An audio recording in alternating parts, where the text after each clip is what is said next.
ஒரு கூச்சப்படுவாங்கள்ல, சீசா கூச்சமாக வராது, வெக்கம் வராது.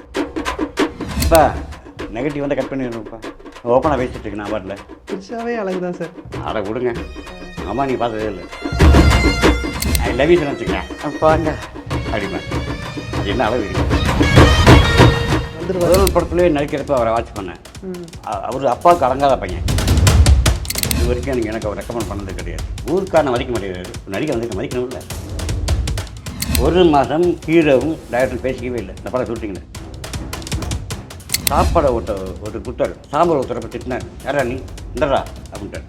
எவ்வளோ மனம் முளைச்சி விடுது. அவர் தலையை திருப்பாம விட்டான். நான் தப்பு அடிச்சிட்டேன். அடி செமாட்டி எனக்கு விழுது. அழுகிறேங்க. சினிமா என்றதான் நான் யார் சொல்லக்கூடாதுங்க, தப்பாயிடும். சினிமா அந்த சினிமா அப்படி யார் பேசினாலும் முன்னோட இருந்தால் நீ உங்களுக்கு தெரிஞ்ச ஒரு காமெடி அடிச்சிருக்காருல்ல, அவர் கேட்ட அவர் பண்ணார். உங்கள் கேரக்டர் அவர் பண்ணாருன்னா பிடிக்க பண்ணார். இல்லை சார், இது முடியல. தீபஜோதியில் இல்லங்களிலும் உள்ளங்களிலும் பவித்ரம் பரவட்டும். ஜிடியோட உங்க ஹாலிடே சூப்பர் ஸ்பெஷல் தான். GT Holidays, South India's #1 travel brand. Chaplin Balu sir, வணக்கம். வணக்கம். எப்படி இருக்கீங்க சார்? நல்லா இருக்கு. சினிமாங்கிறது நமக்கு வந்து ஒரு ஆசை இருந்திருக்கும், கனவு இருந்திருக்கும். ஆனால் அதுக்குள்ளே வர்றதுங்கிறது எல்லாருமே மிகப்பெரிய ஒரு சவாலான ஒரு விஷயமா தான் இருந்திருக்கும். உங்களுடைய சினிமா பயணம் எப்படி ஆரம்பிச்சது? 90 80 ரூபா டிக்கெட்டு, சென்னை பட்டினப்பாக்கம் குப்பம் 6 மாதம். 91 என்ட்ரி 150 ரூபா டிக்கெட்டு, சென்னை. கஷ்டம், பசி, பட்னி, அது தெரியுமில்ல.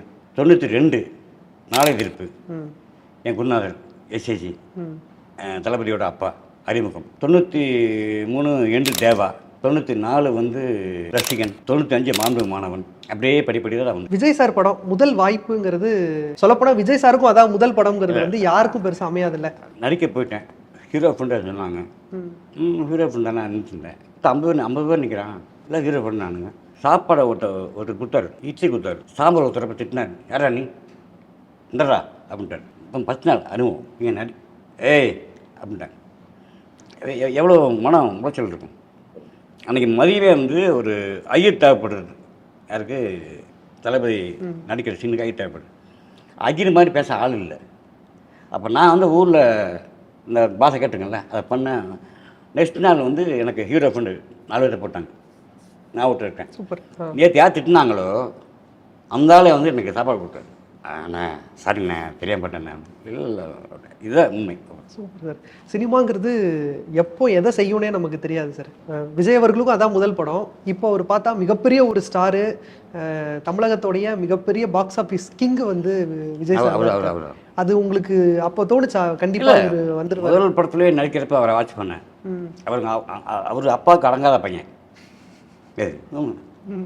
அப்பாவுக்கு அடங்காத பையன் தப்பா நினைக்கிறேங்க. அவருக்கு ஒரு மைண்ட் வச்சுருந்தார். அது வேணும்னார், அடம்பிடிப்பார். புரியுது. அப்பா இதை போகணுன்னா ஒத்துக்க மாட்டார். எனக்கு இது வேணும்பார். நாளைதீர்ப்பில் வந்து ஒரு வக்கீல் கோர்ட் சீன் ஒன்று இருக்குது. Okay sir. அப்போ வந்து ஃபிலிம் கேமரா இந்த மாதிரி டிஜிட்டல் கிடையாது. அந்த ஒரு 400 அடி ஒரு ஃபிலிம் கேமரா லென்த்தாக சரத்பாபு இருக்கார்ல சமயத்தில் அவரோட சீன் வச்சாங்க. கேமரா வந்து இந்த ஜட்ஜோட பாயிண்ட் ஆஃப் கேமரா இருக்கும். லென்த் ஷாட், ஒரே ஷாட், லெஃப்ட் ரைட்டு போகும். 400 அடி அவர் காலி பண்ணி கிளாஸ் தட்டினாங்க. வேணும் அடம் பிடிச்சி, இல்லைடா உன்னால் முடியாதுடா. யார்? அப்பா. எனக்கு வேணும். முதல் படம் வேற எனக்கு வேணும் கேட்டு அடம் பிடிச்சி நடித்தார். அதே சேம் சீனு சேம் ஷாட்டு வேற பக்கம். நாங்களாம் வந்துட்டுருக்கோம். அந்த ட்ராலி சுற்றி வரும். ஒரே ஓகே பண்ணு. அப்போ எனக்கு தெரிஞ்சு போச்சு இருந்தாலும் ஒரு problem. Super super. Vijay sir கூட சொல்லப்போனால் ஒரு 18-19 படம் மேலே நீங்கள் நடிச்சிட்டிங்க. ஆரம்ப கட்டத்தில் அவர் நடித்த மாண்புமிகு மாணவன் ரசிகனில் எல்லாத்துலையும் நீங்கள் இருந்தீங்க.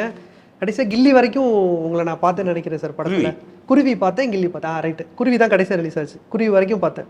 ஸோ அந்த ட்ராவல் சொல்லுங்கள் சார். விஜய் சார் எப்படி அவர் கூட தொடர்ச்சியாக படம் நடிக்கிறதுங்கிறது அவ்வளோ ஈஸியாக எல்லாருக்கும் கிடச்சிடாதுல்ல? இல்லை, அதுக்கு என்ன உதாரணம்னா இது வரைக்கும் எனக்கு அவர் ரெக்கமெண்ட் பண்ணது கிடையாது. ரெக்கமெண்டேஷன் நானும் போக மாட்டேன் அவர்கிட்ட. நான் வந்தேன்னா ஓகே பேர் ஜாலியாக இருப்பார். நல்ல மனுஷங்க அந்த அந்த அந்த புத்தி வேணும். சும்மா விளையாட்டாக சொல்ல சார். கில்லி படம் வந்து ரீசெண்டாக ரீரிலீஸ் ஆச்சு. பயங்கரமான ரெஸ்பான்ஸு. விஜய் சார் கூட த்ரூ அவுட்டான ஒரு ட்ராவலில் நீங்கள் வந்து இருப்பீங்க. ஸோ அந்த படம் பற்றி சொல்லுங்கள். கூட பார்த்தேன். செம்மையாக இருக்குது அந்த படம். தமிழ் யாரா பண்ணுவாங்கன்னு யோசிச்சுட்டேன். அது பார்த்து வந்தேன். செகண்ட் ஹாஃப் வந்து அதில் வந்து ஒரு பிற சேர்த்து விழுவார்ல, குளிக்காமை படமெல்லாம் இருப்பார் அந்த படத்தில். Okay okay. பூமியை வந்து பொம்மையை வச்சு கும்பிட்டுருப்பார். இது எப்படி ஒர்க் ஆகும்? எப்போ நான் அவன் தூங்கிட்டு இருந்தேன். டக்குனு போன வச்சு டேரக்டர் தண்ணி லைனில் வந்தார். ஷூட்டிங் கூப்பிட்டாங்கண்ணே. 1 மாதத்துக்கு அப்புறம் தான் அந்த ஷூட்டிங் அட்டன் பண்ணிட்டேன். கில்லி என்ன கூப்பிட்டாங்க. ஒரு 60 நாள் டேப் எடுத்து டேட்டு அப்படின்னாங்க. என்ன பண்ண கில்லி அக்கடு அப்படியா? நான் அவன் தூங்கிட்டு இருந்தேன். டக்குனு போன வச்சு டேரக்டர் தண்ணி லைனில் வந்தார். ஷூட்டிங் கூப்பிட்டாங்கண்ணே. ஒரு 60 நாள் டேப் எடுத்து டேட்டு அப்படின்னாங்க. என்ன பண்ண கில்லி அக்கடு அப்படியா? தரணையா? அவர் வேற மாதிரி இருப்பார்ல, ஒத்துக்கிட்டேன். இதை விட காமெடி சொல்லவா? இல்லையா, சொல்ல மாட்டீங்களா? சொல்லுங்கள் சார். கேமரா எடுத்துருக்கேன். 1 மாதம் ஹீரோவும் டைரக்டரும் பேசிக்கவே இல்லை இந்த படம் ஷூட்டிங்கில். என்ன ரீசன்னால தெரியாது, அறிமுகம் இல்லையே. வருவார், டைரக்ட் பண்ணுவார், வருவார், நடிச்சு போயிட்டே இருப்பார். இப்போ தான் ஷூட்டிங் போயிட்டுருக்கு, நல்லா தான் போயிட்டுருக்கு. ஏன்னா விஜய் ஆர்ட்டி பேச மாட்டார். 1 மாதத்துக்கு அப்புறம் தான் என்ன கூட்டிட்டு நானும் ஹீரோ பேசாமல் இருக்கேன்டா. என்னடா எப்படி ஷூட்டிங் என்ன கேட்டேன். நான் வைங்கண்ணே சரியா என்ன அடுத்த மாணிக்கம் வந்தார். சூப்பர்டா சேர்ந்துட்டேன். விஜய் அண்ணே அப்படி ஆகிட்டாங்க. சும்மா கொண்டாடல அந்த படத்தை. இடையில வந்து கேமராமேனுக்கு நெஞ்சு அடிபட்டு இது வந்து விலகிடுச்சு. சும்மா சேசிங் ஒன்று இருக்குல்ல, ஆமாம். கேமராவில் வந்து கேமரா விழுந்து இவ்வளோ அடிபட்டு அந்த விஷயம் ரேஷன் நடந்துச்சு. மாதிரி சூப்பரான டேஸாக இருந்திருக்கும்ல சார். இது 7 டேஸுங்க. ஷூட்டிங்கில் என்னன்னா, நாங்கள் ஒரு செட்டு இல்லை, கபடி பிளேயரில் சிஸ்டர் பார்ப்பேன். அம்மா வரல, ஒன்று அம்மா வரல. ஏன் இல்லை? இல்லை நாளைக்கு வராதீங்க. ஏன் அம்மா அழகாக இருக்காங்க, டெய்லி சைட்டு இருந்தோம். இன்னொன்றுங்க, ஒரு ஒரு ஒரு கூச்சப்படுவாங்கள்ல, சிஸ்டர் கூச்சமாக வராது, வெக்கம் வராது இல்லையா? அவங்க அம்மாட்ட வெக்கம் இருந்துச்சு. ஓகே, ஐ லவ் யூ சொன்னு வச்சுக்கலாம், பாங்க அப்படிமாங்க. அது என்ன அளவு தெரியுமா? அதான் சொன்னாங்க. சரி, விஜய் சார் வந்து இப்போது அடுத்த ஒரு ஃபேஸ்க்கு போகிறாரு, அரசியல் நோக்கி நகர்றாரு. நீங்கள் அவரை முதல் படத்துலேருந்தே நீங்கள் பார்த்துட்ருக்கீங்க, கூட ட்ராவல் பண்ணியிருக்கீங்க போது அவருடைய அரசியல் பற்றி என்னென்னு நினைக்கிறீங்க? ஒரு 250 கோடி சம்பளம் ஒரு மனுஷன் இல்லையா? ஆமாம். ஆசியா லெவலில், ஆசியா லெவலில், ஆமாம், இந்தியா லெவலில் வச்சுங்களேன். அது வேணாம், இங்கே வரேன், தைரியம் இருக்குல்லங்க. கரெக்டு. யாருக்கு தைரியம்? நீ வருவீங்களா? அதுவும் இப்போ தான் ஒரு பீக்கில் இருக்கிற டைம். பீக்கில் அது அதுக்கு என்ன உதாரணம் சொல்லணும்னா, தைரியம் கொட்டுருக்கா? எங்கிட்ட இருக்கா? இல்லை, ஒட்டுக்கல. சச்சின் ஜெயமே சச்சின் பீக்கில் தான் இருந்தார்ல. ஆமாம், ரிட்டையர்மெண்ட் அனௌன்ஸ் பண்ணார், அவ்வளோ பண்ணார். அதே சேம் தான். கண்டிப்பாக அவர் வந்தால் நான் என் முதல் ஓட்டு அவருக்கு தான். Super sir, super sir. மக்கள் மாற்றம் விரும்புகிறாங்க. எஸ்எஸ்சி அவர்களுடைய உங்களோட முதல் சந்திப்பு? நான் வரல, சைக்கிளில் வந்தேன். என் டைரக்டர் பார்த்துட்டு அப்படின்னாங்க. இதில் போனால் ஒரு ஈஸ்வரமும் ராமரமும் அவர் அங்கே கொண்டுருக்காரு, சிங்க மாதிரி கொண்டுருக்காரு. எனக்கு நடுக்குமாய் போச்சு. என்ன பண்ணுவேன், ஓப்பனிங் நடிச்சு காங்கிறேன். சோபா அவன் பேர் எழுதிக்க வெளியே வந்து அழுத்துட்டேன். சினிமா இப்படி யாரும் நான் பார்த்ததே கிடையாது. அவ்வளோ கம்பீரம், அந்த ஸ்டைலு, அந்த அந்த முக தோரணை, டிசிப்ளினான ஆள் வேறு அவர். 7 டிசிப்ளின். 95ல் நாளெதிர்ப்பு, சுந்தர பாண்டி, ரசிகன், தேவா முடிச்சிட்டேன். ஒன்ஸ் மோர் அதுக்கப்புறம் தான் வந்துச்சு. ஒன்ஸ் மோர் மாணவ நினைக்கிறப்போ எதுக்கால ஒரு பொண்ணு வந்து இந்த ரோஸ் வச்சுருப்பா, கேமரா திருப்பணும், அவள் தலையை திருப்பாம விட்டா. இவருக்கு யாரும் அடித்தாங்க, என்ன அடிச்சிட்டாரு, நான் தப்புன்னு அடிச்சிட்டேன். அடி செமாட்டி என் விழுது, ஸ்டார் பறக்குது அப்படிங்கிறேன்.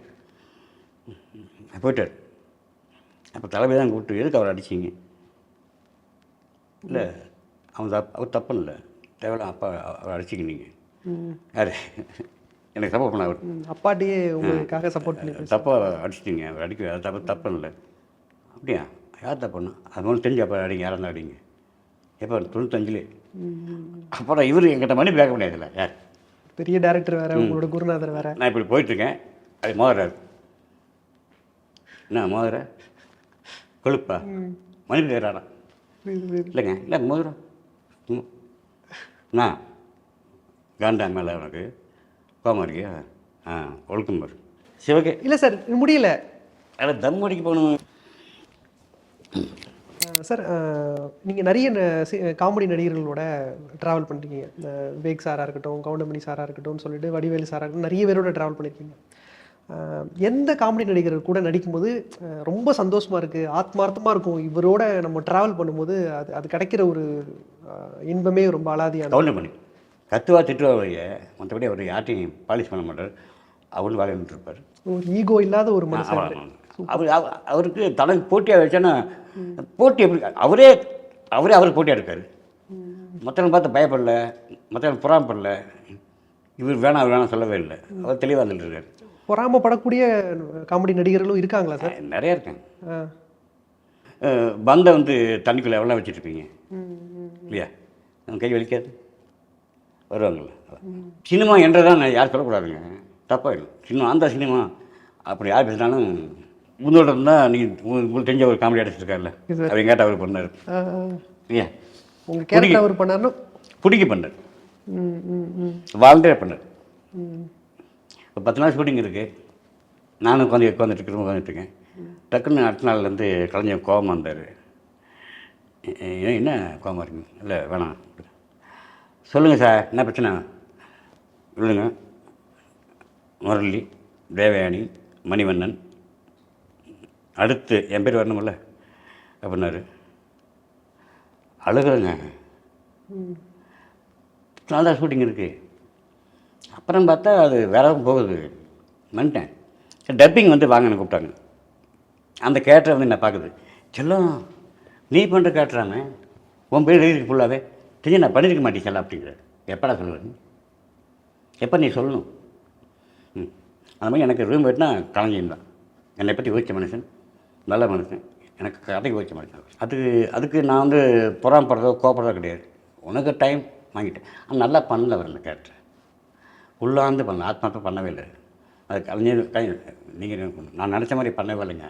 சரி, எனக்கு சில காமெடி சீன் டக்குன்னு ஞாபகம் வரும் சார். இதெல்லாமே எனக்கு மட்டும் இல்லை, உங்களை பார்க்கும்போது உங்கள் பேரை சொல்லும்போது ஞாபகம் வந்துடும். விவேக் சார், கோவை சார்லாம் மேம், அந்த சுவிட்சு இனி உனக்கு எல்லாமே இருட்டு தானா அப்படி, அந்த சீன்லாம் சூப்பரான சீன் சார். என்னென்னா அது பார்த்தீங்கன்னா ஈக்குவல் கேரக்டருங்க நான் அவரும். அப்போ அவர் பீக்கில் இருக்காரு, நான் சின்ன பையன் தான் நான். ஆனால் ஒத்துக்கிட்டாரு இந்த கேரக்டருக்கு, வேறு யாரும் போட முடியாதுல்ல. ஒத்துக்கிட்டு நடித்தது பெரிய விஷயம். அதை விட அவர் லைட் ஆஃப் பண்ணதுக்கப்புறம் ஆன் முன்னால் வந்து அவர் அப்படியே இருப்பார். இந்த அம்மா வந்து கோவசாலா வந்து வேறு மாதிரி இருப்பாங்க. நான் சொன்ன அவர்கிட்ட நீங்கள் கொஞ்சம் அழுக்கு பண்ணிக்கிங்க, கோவசாலா கொஞ்சம் மாற்றிக்கிங்க அப்படின்னு நான் சொன்னதுக்கப்புறம் தான் அவர் பண்ணார். பார்த்தீங்கன்னா அது லைட் போட்டால் அவர் அதே மாதிரி இருப்பார். அவர் அதை கேட்டுக்கிறாரு, அந்த இம்ப்ரூவைசேஷன்லாம் கேட்டுக்கிறாரு. கடவுள்னு ஒருத்தந்தா அவர் இருந்தாங்க, அதான் ஆண்டவன் கூட்டி போயிட்டான் போல இருக்கு இல்லையா? அவர் வந்து என்னை வரைக்கும் தைரியமாக குறை மாட்டேன், வேறு மாதிரி இருப்பார் அவர். அவர் மட்டும் அவரை தான் மற்ற எல்லாத்தையும் நல்லா நினைக்கிறவர். என் ஃபேமிலி ஃப்ரெண்டு, என்ன ஃபேமிலி ஃப்ரெண்டு, என் ஒய்ஃபு, அவங்க ஒய்ஃபு, பசங்களாம் ஒன்றா தான் பழகும். அவர் போனது கூட சரி ஓகே நெக்ஸ்ட்டு வேறு ஏதாவது போங்க. இப்போ உங்களுக்கு நிறைய படங்கள் அடுத்தடுத்து தொடர்ச்சியாக இருக்குது. நடுவில் ஒரு 5-6 வருஷமாக உங்கள் முகம் திரையில் நாங்கள் பார்க்கலையோ அப்படின்னு ஒரு ஃபீல் இருக்குது. அது உண்மை தானே? நீங்களே நான் தான் ஒதுக்கி வச்சுட்டேன். எது ஒரு காரணங்கள் இருக்கா? நினச்ச சீரியல் போயிருக்கலாம், வருமானம் தான் வேணா சீரியல் போயிருக்கலாம், எங்கே பார்க்க விட்டேன் நான். எனக்கு இது வரைக்கும் அந்த நடித்த அந்த காமெடி கேட்டால் பிடிக்கலன்னா என்ன, எனக்கு வரும் ஓகே, நானே மாற்றிக்கிட்டேன். இப்போது சீரியஸ் கேரக்டர் பண்ணலாம், ஒரு அப்பா, சித்தப்பா, மாமன், சூப்பர் மச்சான், ஒரு அப்படி. சூப்பர். நீங்கள் உங்கள் சொந்த ஊர் வந்து தாராபுரம். ஸோ இன்னொரு நபருடைய சொந்த ஊரும் தாராபுரம், நாகேஷ் சாரோட ஊர்.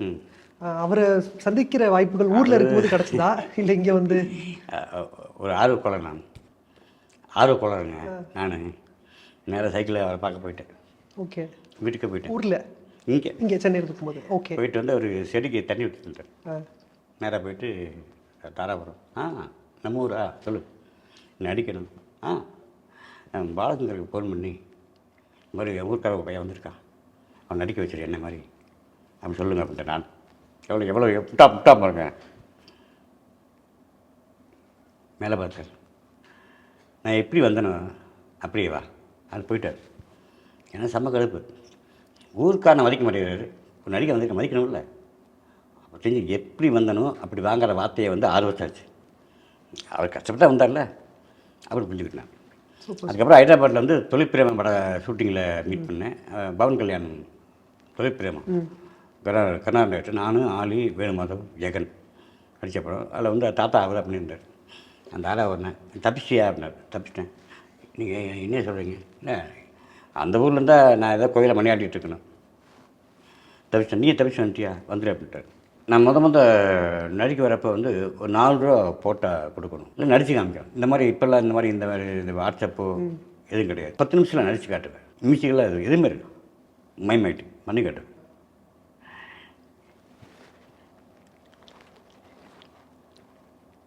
குழந்தை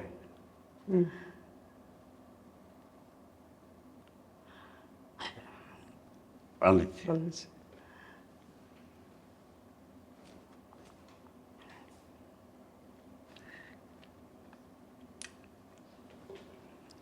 ஸ்கூல்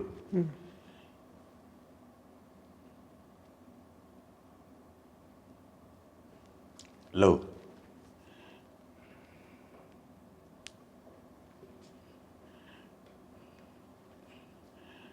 அரேஞ்ச்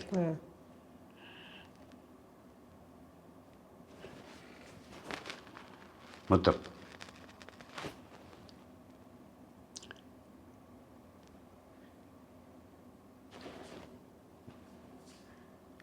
ஃபர்ஸ்ட் நைட்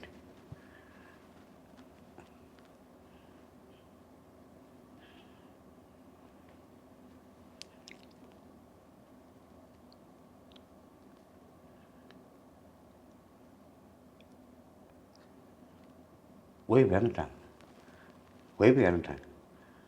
குழந்தை பச்சாச்சு. ஆக்கி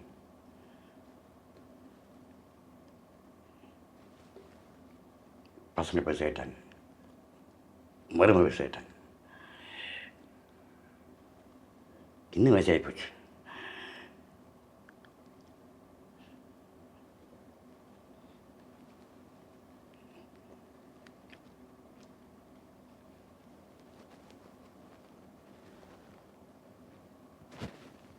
டெத் பயங்கரமாக இருக்கு. எப்போ பண்ணேன்?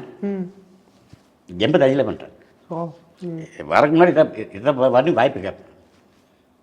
சும்மா கூட ஒரு இப்போ இதை ஃபுல்லாக பண்ணால் வந்து இங்கே யாரும் தாங்க மாட்டாங்க. தீபஜோதியில் இல்லங்களிலும் உள்ளங்களிலும் பவித்ரம் பரவட்டும். ஜிடியோட உங்க ஹாலிடே சூப்பர் ஸ்பெஷல் தான். GT Holidays, South India's #1 travel brand.